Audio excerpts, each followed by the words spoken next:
ये एक ऐसी घोड़ा है जो किसी को भी अपने पीठ पर नहीं बैठाता है।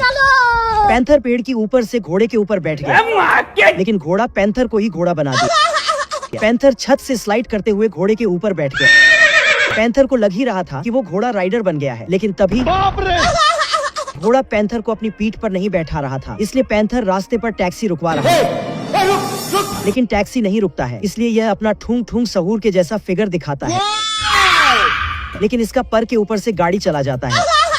घोड़ा इसको देखकर बहुत हंसता है। तभी इसको आइडिया आता है और यह घोड़े के पास जाकर घोड़े को सहलाने लगता है। शाबाश बेटा। लेकिन घोड़ा पैंथर की पैर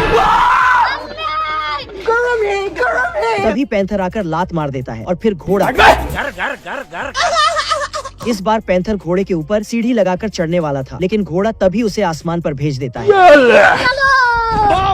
यह देखकर पैंथर घबरा जाता है और जल्दी जल्दी नीचे आने लगता है। बाल बच गया रे देवा। पैंथर पैर में लोहा लगाकर घोड़े को धर दिया और फिर घोड़ा इसका पीछा करने लगता है।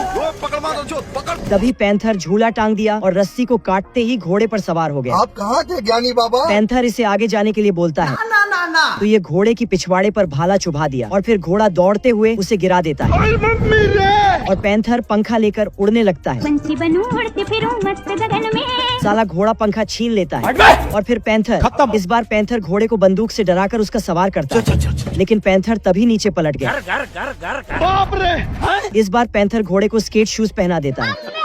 घोड़ा गलती से ट्रेन के पटरी पर उतर गया, तभी पीछे से ट्रेन आ गया। तभी घोड़ा पटरी चेंज कर देता है और तभी ट्रेन की पटरी खत्म हो गई। आसमान की ऊंचाइयों में। पैंथर के पास से एक गाड़ी गुजरता है। बेरोजगारी से परेशान पिंकू चोर के साथ चोरी करने आया। अच्छा। फिर चोर ने अपने टैलेंट का इस्तेमाल किया और दरवाजे का लॉक खोलने लगा, खुल जा सिन। पर तभी अलार्म बजने लगा।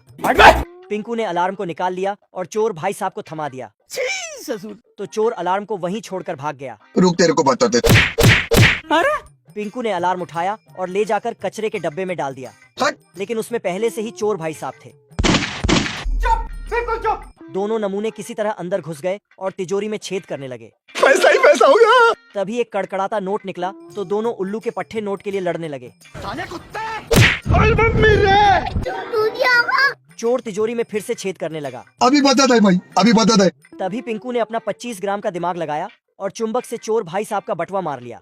तेरी दादागिरी निकाल दूंगा मैं। फिर दोनों 7वीं फेल गैस कटर से तिजोरी को काटने लगे। क्यों हिला डाला ना? लेकिन पिंकू ने पाइप को ही जला दिया। नहीं।